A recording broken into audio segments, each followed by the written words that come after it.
വണക്കം. Cockroach Janata party അഥവാ C J പിയുടെ ഇനി അടുത്ത പ്ലാൻ എന്തൊക്കെയാണ് എന്ന് ചോദിച്ചപ്പോൾ നമ്മുടെ അഭിജിത്ത് ദീപ്കെ പറയുന്ന ഒരു കാര്യമുണ്ട്. എന്താണ് ഇനി അടുത്ത പ്ലാൻ? ധർമ്മേന്ദ്ര പ്രധാനെയൊക്കെ രാജിവെപ്പിച്ചു കഴിഞ്ഞല്ലോ. ഇനി താങ്കളുടെ അടുത്ത പ്ലാൻ എന്താണ്? നരേന്ദ്രമോദിയെ രാജിവെപ്പിക്കുക, അല്ലെങ്കിൽ RSSനെ ഡിസ്മാൻഡിൽ ചെയ്യുക, ഇല്ലെങ്കിൽ റഷ്യയിലോട്ടൊന്ന് പോയി നോക്കുക. അവിടെ പുടിൻ വലിയ രീതിയിലുള്ള ദുർഭരണം കാഴ്ചവെക്കുന്നത് പറയുന്നുണ്ട്. അയാളെ സമരം ചെയ്ത് താഴെ ഇറക്കുക, ഇങ്ങനെ എന്തെങ്കിലും ആണോ എന്നൊക്കെ മാധ്യമങ്ങൾ ചോദിച്ചപ്പോൾ അഭിജിത്ത് ദീപ്കെ പറഞ്ഞൊരു കാര്യമുണ്ട്.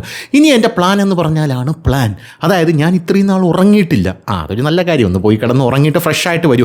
അതുകൊണ്ട് ഞാനും എൻ്റെ കുടുംബവും കൂടെ ഒന്ന് സ്വിറ്റ്സർലാൻഡിൽ പോകാനായിട്ട് തീരുമാനിച്ചിരിക്കുകയാണ്.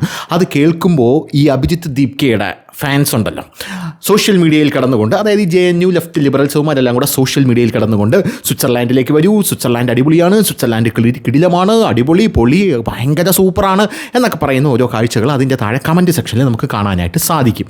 ഇതാണ് ആ കമൻറ്റ് സെക്ഷൻ. ഈ കമൻറ്റ് സെക്ഷനിൽ ഇങ്ങനെ കാണാനായിട്ട് സാധിക്കും. പക്ഷേ അതിൻ്റെ ഇടയിൽ അഭിജിത്ത് ദീപ്കയോട് വേറൊരു മാധ്യമപ്രവർത്തകൻ ചോദിക്കുന്നു, ഈ ജാർഖണ്ഡിലെ പിള്ളേർ അവിടെ കിടന്ന് സമരം ചെയ്യുന്നുണ്ടല്ലോ, അവിടേക്കൊന്ന് പൊക്കൂടെ എന്ന് ചോദിച്ചപ്പോൾ അഭിജിത്ത് ദീപ്കെ പറഞ്ഞു, വയ്യ, ടൈഫോയിഡോ, അതുകൊണ്ട് എനിക്ക് പോകാൻ വയ്യ, ടൈഫോയിഡ് പിടിച്ച് വലിച്ചു കിടക്കുക ഞാൻ എന്ന് പറയുകയാണ് അഭിജിത്ത് ദീപ്കെ ചെയ്യുന്നത്. ജാർഖണ്ഡിലെ പ്രൊട്ടസ്റ്റ് ഇപ്പോൾ നാൾക്ക് നാൾ കഴിയും തോറും വലിയ പ്രൊട്ടസ്റ്റായി മാറിക്കൊണ്ടിരിക്കുന്ന കാഴ്ചയാണ് കാണാനായിട്ട് സാധിക്കുന്നത്. യഥാർത്ഥത്തിലുള്ള പ്രൊട്ടസ്റ്റ് കാണണമെങ്കിൽ നമുക്ക് ജാർഖണ്ഡിലോട്ട് പോകണം.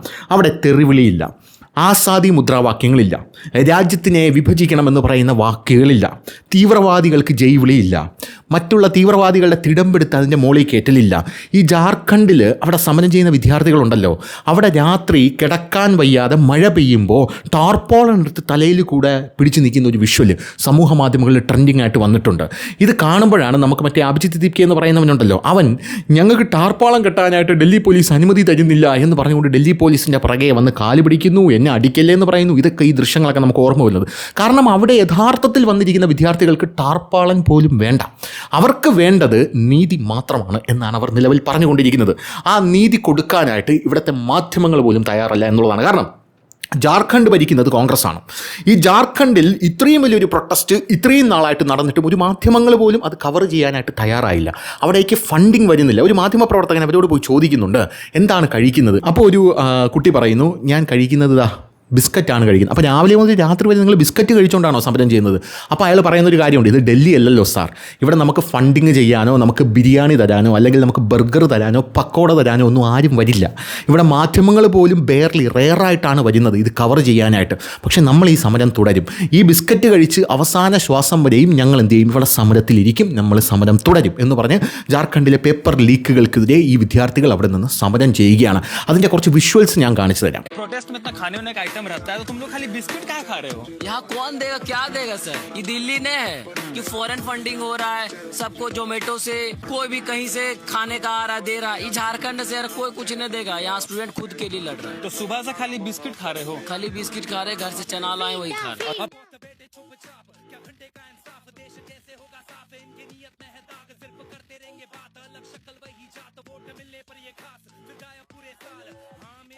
ഇതാണ് സംഭവം എന്ന് പറയുന്നത്. ജാർഖണ്ഡിൽ ഇപ്പോൾ നടക്കുന്ന കാര്യങ്ങളെന്നൊക്കെ പറഞ്ഞാൽ അതിഭീകരമായിട്ടുള്ള കാര്യങ്ങൾ. രാഹുൽ ഗാന്ധി ആ ഏരിയയിലോട്ട് തിരിഞ്ഞു പോലും നോക്കുന്നില്ല എന്നുള്ളത് മറ്റൊരു പ്രധാനപ്പെട്ട കാര്യം. മലയാള മാധ്യമങ്ങൾ അങ്ങോട്ടേക്ക് നോക്കുന്ന പോലുമില്ല. പിന്നെ നമ്മുടെ നാട്ടിലെ ടൊവിനോ തോമസ്, പിന്നെ കുഞ്ചാക്കോ ബോബൻ അറിയാമല്ലോ, കുഞ്ചാക്കോ ബോബൻ മറ്റേ നടനുണ്ടല്ലോ, പുള്ളി പറയുന്നത് എല്ലാത്തിനും പ്രതികരിക്കാനൊന്നും പറ്റില്ല, നമ്മളെ രാഷ്ട്രത്തിനെ ബാധിക്കുന്ന കാര്യങ്ങൾക്കൊക്കെ എനിക്ക് പ്രതികരിക്കാൻ പറ്റൂ എന്നൊക്കെയാണ് കുഞ്ചാക്കോ ബോബൻ പറയുന്നത്. രാഷ്ട്രത്തെ ബാധിക്കുന്ന കാര്യമല്ല ജാർഖണ്ഡിലെ കാര്യം. പിന്നെ അവർക്ക് തോന്നിയ കാര്യങ്ങൾ തോന്നിയതുപോലെ പ്രതികരിച്ചോട്ടെ. ഞാൻ നേരത്തെ സിനിമാക്കാരുമായിട്ടുള്ള ഈ ഒരു ഡിബേറ്റ് ഉണ്ടല്ലോ, അതായത് സിനിമാക്കാർ പ്രതികരിക്കണ്ടേ എന്നിങ്ങനെയുള്ള കാര്യങ്ങൾക്ക് ഞാൻ നേരത്തെ തന്നെ എൻ്റെ നിലപാട് വ്യക്തമാക്കിയിട്ടുള്ളതാണ്. അതായത് സിനിമാക്കാർക്ക് അവരുടെ അന്നം ആണ് ഉന്നം. ഈ അന്നം ഉന്നമായിരിക്കുന്ന ആൾക്കാർ പൊട്ടിത്തെളിയൊക്കെ വീട്ടിലിരിക്കുമ്പോൾ ഇതുപോലെ ട്രെൻഡിങ് ആയിട്ടുള്ള പല വിഷയങ്ങളും വരുമ്പോൾ ചാടിക്കേറി ഇവർ പ്രതികരിക്കാനായിട്ട് പൈസ കൊടുക്കുന്ന ടീമുണ്ട്. പ്രതികരിക്കാനായിട്ട് ഇവർക്ക് പൈസ കൊടുത്തിറങ്ങും. ഇപ്പോൾ രഞ്ജിനി ഹരിദാസ് ഒക്കെ പ്രതികരിക്കാനായിട്ട് ഇറങ്ങിയത്, രഞ്ജിനി ഹരിദാസിനെ ഇവിടെ നിന്ന് സ്പോൺസർ ചെയ്തിരിക്കുന്നത് ഒരു ഗംഭീര കോച്ചിങ് സെൻ്ററാണ്. ആ കോച്ചിങ് സെൻ്ററാണ് ഇതിനെ സ്പോൺസർ ചെയ്തിരിക്കുന്നത്. ആ കോച്ചിങ് സെൻ്ററിൽ അതൊരു ആപ്പ് കൂടെയാണ്. അവിടെ വർക്ക് ചെയ്തിരിക്കുന്ന ആൾക്കാർ തന്നെ പുറത്ത് വന്ന് പറയുന്നത് രഞ്ജിനിയെ സ്പോൺസർ ചെയ്ത് അവിടെ എത്തിച്ചിരിക്കുന്നത് ഈ കോച്ചിങ് സെൻ്ററാണ്. രഞ്ജിനിക്ക് അതിന് വേണ്ടിയിട്ടുള്ള കാര്യങ്ങൾ കോച്ചിങ് സെൻറ്റർ ചെയ്തു കൊടുത്തിട്ടുണ്ട് എന്നാണ് ഇവർ പ്രധാനമായിട്ടും പറഞ്ഞുകൊണ്ടിരിക്കുന്നത്. അവരുടെ ആരോപണമാണിത്. അപ്പോൾ അങ്ങനെ ഇപ്പോൾ ടൊവിനോ തോമസ് ആയിരുന്നാലും ആരായിരുന്നാലും അവർക്ക് പ്രതികരിക്കണമെന്ന് അവർക്കൊരു ബൂസ്റ്റ് കൂടെ കിട്ടുന്ന ഒരു സ്ഥലത്തിലെ പ്രതികരിക്കും. ഞാൻ പറഞ്ഞ അന്യമാണ് ഉന്നം, അല്ലാതെ രാഷ്ട്രത്തിന് വേണ്ടിയോ രാഷ്ട്ര പുരോഗതിക്ക് വേണ്ടിയോ ഒന്നും അവർ പ്രതികരിക്കില്ല എന്നുള്ളതാണ്. ഇപ്പോൾ CAA NRC സമരം വന്നു, ഇത് മുസ്ലിംസിനെതിരെയാണ് എന്ന് പറയുമ്പോൾ സത്യം പറഞ്ഞാൽ കുഞ്ചാക്കോ ബോബനും ഇവിടെയുള്ള ടൊവിനോ തോമസും എല്ലാം അവരൊരു മുസ്ലിം എക്കോസിസ്റ്റത്തിലാണ് വളരെ വലുതായിട്ട് ജീവിച്ചുകൊണ്ടിരിക്കുന്നത്. സിനിമകൾ ഇനിയും ചെയ്യണം, സുഡാപ്പികളെ വെറുപ്പിക്കാൻ പറ്റില്ല. വല്ല ഹിന്ദുക്കൾക്കെതിരെയുള്ള വല്ല സംഭവമായിരുന്നെങ്കിൽ ഹിന്ദുക്കൾ അറിയാമല്ലോ, ഇന്ന് അവരെ തെറി പറഞ്ഞു കഴിഞ്ഞാൽ നാളെ പോയി ചിരിച്ച് കാണിച്ചാൽ അവരത് മറക്കും. പക്ഷേ സുഡാപ്പികൾ അങ്ങനെയല്ല, അവന്മാർ മനസ്സിൽ വെച്ചുകൊണ്ടിരിക്കും. നാളെയും നമുക്ക് അണ്ടിപ്പരിപ്പും ബദാമും വേണം, പുതിയത്തേക്ക് നാളെ നമുക്ക് ഗൾഫ് കൺട്രീസിലൊക്കെ പോകണം, ഗോൾഡൻ വിസയൊക്കെ നമുക്ക് വേണം, ഇങ്ങനെയുള്ളൊരു കാര്യം. പിന്നെ അവർ കുറച്ച് കാര്യക്ഷമമായിട്ടുള്ളൊരു ടീം കൂടെയാണ് സുഡാപ്പികളെന്ന് പറയുന്നത്. അവർ ചെയ്യുമെന്ന് പറഞ്ഞാൽ ചെയ്ത് കാണിച്ചു തരും, അങ്ങനത്തെ ഉള്ളൊരു ടീമാണ്. ചെയ്യുമെന്ന് പറഞ്ഞാൽ ചെയ്തിരിക്കും, അതായത് നിന്നെയൊക്കെ മുടിക്കുമെന്ന് പറഞ്ഞാൽ അവർ മുടിച്ചിരിക്കും, അങ്ങനത്തെ ഒരു ടീമാണ്. പിന്നെ നരേന്ദ്രമോദി വന്ന ശേഷമാണ് ഇവന്മാരെ ഫണ്ടിങ് ഒക്കെ കട്ട് ചെയ്ത് ഇവന്മാരെ വലിയ രീതിയിൽ തളർത്തിയിട്ടിരിക്കുന്നത്. പോപ്പുലർ ഫണ്ടൊക്കെ ഉണ്ടായ സമയത്ത് വലിയ ഗുണ്ടാ സെറ്റപ്പൊക്കെ ആയിരുന്നു. അപ്പോൾ അങ്ങനത്തെ ഒരു സാഹചര്യത്തിൽ ഈ CAA എല്ലാവരും പ്രതികരിക്കുമ്പോൾ ഇവർ നാച്ചുറലായിട്ട് ഓർഗാനിക്കായിട്ട് ഇവർ പ്രതികരിച്ചേ പറ്റും. പ്രതികരിച്ചില്ലെങ്കിൽ തീർന്നു. കാരണം പ്രതികരിച്ചില്ലെങ്കിൽ എന്തുകൊണ്ട് പ്രതികരിച്ചില്ല എന്ന്, കാരണം പ്രതികരിക്കാത്ത ആൾക്കാർ നോട്ടം ഇടും. ഓൾ ഐസ് ഓൺ റഫ എന്ന് പറയുന്ന ക്യാമ്പയിൻ വന്നപ്പോൾ പ്രതികരിക്കാത്ത എല്ലാ ആൾക്കാരെയും നോട്ടമിട്ട് അവരുടെ എല്ലാ അക്കൗണ്ടുകളും പോയി മാസ്സായിട്ട് അൺഫോളോ അടിക്കാനായിട്ട് അവർ ക്യാമ്പയിൻ നടത്തുന്നുണ്ടായിരുന്നു. ഇതിൽ ഭയന്ന് അവർ പ്രതികരിച്ചു. അതായത് ഭയപ്പെടുത്തി പ്രതികരിക്കുക എന്നുള്ളതാണ് പ്രധാനപ്പെട്ട കാര്യം. പക്ഷേ അവരത് പറയാൻ തയ്യാറല്ല. പിന്നെ ടൊവിനോ തോമസ് ഒക്കെ തീരെ പറയത്തില്ല, കാരണം മാനവികത എന്ന് പറഞ്ഞൊരു ലേബലിൽ കൂടെയാണ് പുള്ളി നിൽക്കുന്നത്. അതുകൊണ്ട് അവരങ്ങനെ ഇവർക്കൊക്കെ അന്യമാണ് ഉന്നം, അല്ലാതെ രാഷ്ട്രത്തിൻ്റെ മറ്റേ മാങ്ങാത്തൊലിയൊന്നുമല്ല ഇവരുടെ ഉദ്ദേശം എന്ന് പറയുന്നത്. അപ്പോൾ അങ്ങനെയാണ് കാര്യങ്ങളുടെ കിടപ്പെന്ന് പറയുന്നത്. അതുകൊണ്ട് അവർ ജാർഖണ്ഡിലും പ്രതികരിക്കില്ല, PSCയിലും അവർ പ്രതികരിക്കാൻ യാതൊരുവിധ നിർവാഹവുമില്ല എന്നുള്ളതാണ്. PSC ഉദ്യോഗാർത്ഥികൾ അവിടെ തണുത്ത് വിറച്ചാണ് ഇരിക്കുന്നത് എന്നുള്ളതാണ് വേറൊരു കാര്യം. ഇവരുടെ മൂക്കിൻ്റെ തുമ്പത്ത്, അതായത് അമ്മമാരെയും പെങ്ങന്മാരെയും കുട്ടികളെയും കൊണ്ട് തണുത്ത് വിറച്ചാണ് അവരവിടെ സമരം ചെയ്യാനായിട്ട് ഇരിക്കുന്നത്. വേണമെങ്കിൽ ആ വിഷ്വൽ ഒന്ന് കാണിച്ചു തരാം.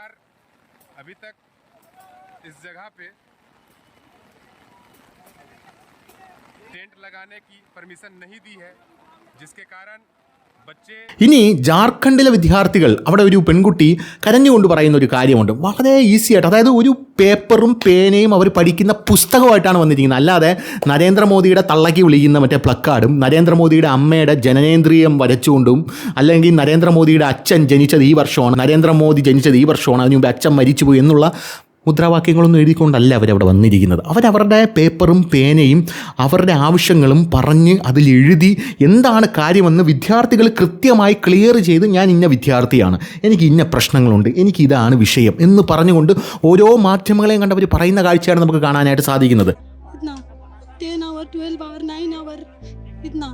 इतना पूरा टाइम वेस्ट हो गया. ये आज 1 अगस्त है तो मैं यहाँ आई, तो ये मेरा चला जाएगा आज. और कल नहीं आई थी तो कल क्योंकि पे नहीं कटे आ रहे थे, सिर्फ 7 आवर पड़ी.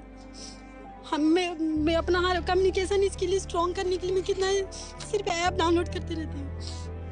पूरा टाइम वेस्ट कर दिया. हमारा प्लान भी नहीं है, हमारा प्लान भी कहाँ है.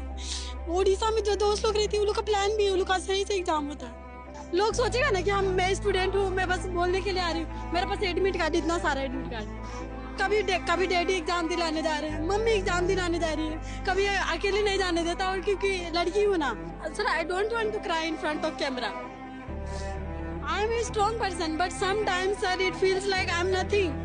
आई एम नथिंग. 6 को प्रोटेस्ट है तो मैं 6 को आऊंगी. कितना मतलब क्या करूँ. और हम लोग कॉन्स्टिट्यूशन कोई पूछेगा मैं सब याद करते रहती हूँ. हम लोग को सब चीज याद नहीं रहता. हम लोग ह्यूमन है, बार रिपीटेशन से. मैं बोलना नहीं चाहूंगी, मैं अपना देश का सम्मान करती हूँ, लेकिन सेंटर भी वही कर रहा है, नीट का स्टेट में हो तो वही कर रहा है. सब भ्रष्टाचार है. പിന്നെ അതിന് എന്തില്ല, ഫണ്ടിങ് ഇല്ല. ഫണ്ടിങ് ഇല്ലാത്തത് കൊണ്ട് തന്നെ ഇതെന്ത് ചെയ്യുന്നില്ല, നാഷണൽ ലെവലിൽ ട്രെൻഡിങ് ആവുന്നില്ല എന്നുള്ളതാണ് പ്രധാനപ്പെട്ട കാര്യം. പക്ഷേ നമ്മളെപ്പോലുള്ള ആൾക്കാർ വിചാരിച്ചു കഴിഞ്ഞാൽ കേരളത്തിൽ ഇത് നല്ലപോലെ ട്രെൻഡിങ് ആക്കാനായിട്ട് സാധിക്കും എന്നുള്ളത് വേറെ. കാരണം ഇതൊക്കെ ജനങ്ങൾ അറിയേണ്ട കാര്യമാണല്ലോ. ഇതൊക്കെ CJPയുടെ പ്രൊട്ടസ്റ്റ്, അവർ CJP പ്രൊട്ടസ്റ്റ് നടത്തി, അവർ അതിനകത്ത് വലിയ സാമൂഹ്യ വിരുദ്ധർ കയറിയിട്ടുണ്ടെന്ന് സൗരവ് ദാസിൻ്റെ അടുത്ത് പോലീസ് 2 ദിവസം മുമ്പ് വന്ന് പറയുന്നുണ്ട്. ഈ സമരത്തിനകത്ത് സാമൂഹ്യ വിരുദ്ധരും തീവ്രവാദ പ്രവർത്തനം നടത്തുന്ന ആൾക്കാരും നുഴഞ്ഞു കയറിയിട്ടുണ്ട്, നിങ്ങൾ ശ്രദ്ധിക്കണമെന്ന് പറയുമ്പോൾ അവൻ്റെ ആ ഒരു ബോഡി ലാംഗ്വേജ് കാണുമായിരുന്നു. അവന് ഇതാണ് വേണ്ടത്, കാരണം എന്തെങ്കിലുമൊക്കെ ഇവിടെ നടക്കണം, അതാണ് വേണ്ടത്. അത് എടുത്ത് മോദിയുടെ തലയിലിടും. നമ്മുടെ TG മോഹൻദാസ് പറഞ്ഞതുപോലെ ആരെങ്കിലുമൊക്കെ മരിക്കുക, എന്നിട്ട് അതെടുത്ത് എന്താ മോദിയുടെ തലയിലിടുക. ഇതാണ് വേണ്ടത്. എന്തെങ്കിലുമൊക്കെ സ്ത്രീകൾക്ക് എന്തെങ്കിലുമൊക്കെ പറ്റുക അവിടെ. അങ്ങനെ സ്ത്രീകൾക്ക് ഇതൊക്കെ പറ്റിക്കഴിയുമ്പോൾ അതൊക്കെ എടുത്ത് മോദിയുടെ തലയിലിടുക. ഇതാണ് ഇവന്മാരുടെ ഉദ്ദേശം എന്ന് പറയുന്നത്. അതിനകത്ത് ഇങ്ങനെയുള്ളൊരു സാഹചര്യം ഉരുത്തിരിഞ്ഞ് വന്നപ്പോൾ വലിയ രീതിയിലുള്ള പാനിക്ക് പല ആൾക്കാർക്കും അവിടെ ഉണ്ടായി എന്നുള്ളത് മറ്റൊരു കാര്യം. പ്രത്യേകിച്ച് ഡൽഹി പോലീസിന് നിന്ന് തിരിയാനുള്ള സാഹചര്യം അവിടെ ഇല്ലായിരുന്നു എന്നുള്ളത് മറ്റൊരു പ്രധാനപ്പെട്ട കാര്യം. അങ്ങനെ അത് പോയി. ഇന്നിപ്പോൾ കഴിഞ്ഞ ദിവസം NDTV ഒരു സർവേ നടത്തി. NDTV നടത്തിയ സർവേ എന്ന് പറഞ്ഞു കഴിഞ്ഞാൽ യഥാർത്ഥത്തിൽ ഇപ്പോൾ CJP പ്രൊട്ടസ്റ്റ് വന്ന ശേഷം യൂത്തിൻ്റെ ഒരു പവർ നരേന്ദ്രമോദിക്ക് കുറഞ്ഞിട്ടുണ്ടോ എന്നുള്ളതാണ് NDTV നടത്തിയ സർവേ എന്ന് പറയുന്നത്.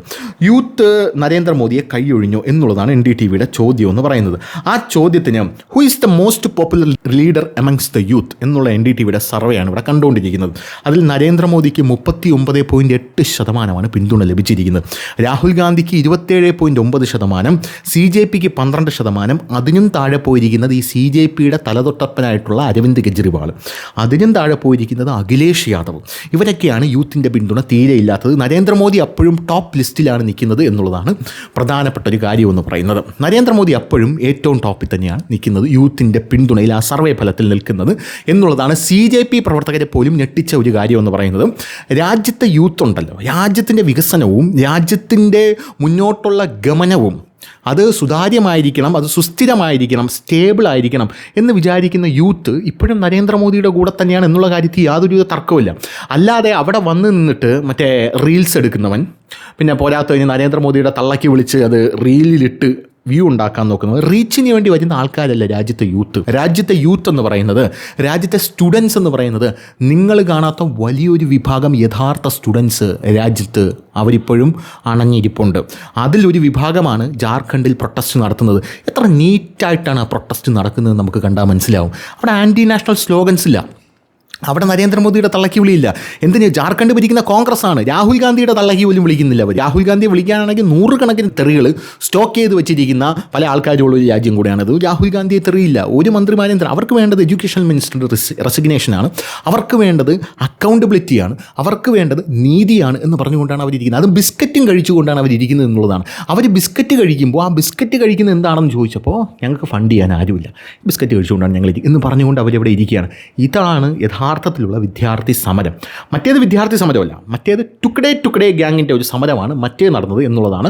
ഒരു സംശയവും വേണ്ട, അത് തന്നെയാണ് അവിടെ നടന്നത്. ഇവിടെ വിദ്യാർത്ഥികൾ എന്ന് പറഞ്ഞ് ഇതിനെ ന്യായീകരിക്കാൻ വരുന്നവനുണ്ടല്ലോ, ഇത് ന്യായീകരിക്കാൻ വരുന്നവൻ ചാണകം, ഗോമൂത്രം, സംഗി എന്നൊക്കെ പറഞ്ഞ് ന്യായീകരിക്കാൻ വരുന്നവന്മാർക്ക് ഉള്ള ഒരു നിരാശയുണ്ട്, അല്ലെങ്കിൽ ഫ്രസ്ട്രേഷൻ. കാരണം അവന്മാർക്ക് ജയിക്കാനും പറ്റുന്നില്ല, റിയലിലും ജയിക്കാൻ പറ്റുന്നില്ല. കാരണം എല്ലാ സംസ്ഥാനങ്ങളും മോദി പിടിച്ചടക്കിക്കൊണ്ടിരിക്കുകയാണ്, എല്ലാ ഇലക്ഷനും മോദി ജയിച്ചുകൊണ്ടിരിക്കുകയാണ്. അങ്ങനെ ഒരു സാഹചര്യത്തിലും യുവമാർക്ക് ഒരു ന്യായീകരണവും, അതായത് മൊത്തത്തിൽ തളർന്നു പോയി, ശരീരം കൊണ്ടും മനസ്സുകൊണ്ടും എല്ലാം തളർന്നു പോയി. ഇന്ത്യൻ പൊളിറ്റിക്സിൽ യുവമാർക്ക് പറയാനൊന്നുമില്ല. അവർ പറയുന്ന എല്ലാത്തിനും കൗണ്ടർ ഉണ്ട് താനും. അംബേദ്കറെ പൊക്കി പിടിച്ചുകൊണ്ട് വരുമ്പോൾ അംബേദ്കർ ഇങ്ങനെ പറഞ്ഞിട്ടുണ്ടല്ലോ എന്ന് തിരിച്ച് കൗണ്ടർ ചെയ്യാനും അംബേദ്കർ പല കാര്യങ്ങളും പറഞ്ഞു വെച്ചിട്ടുണ്ട്.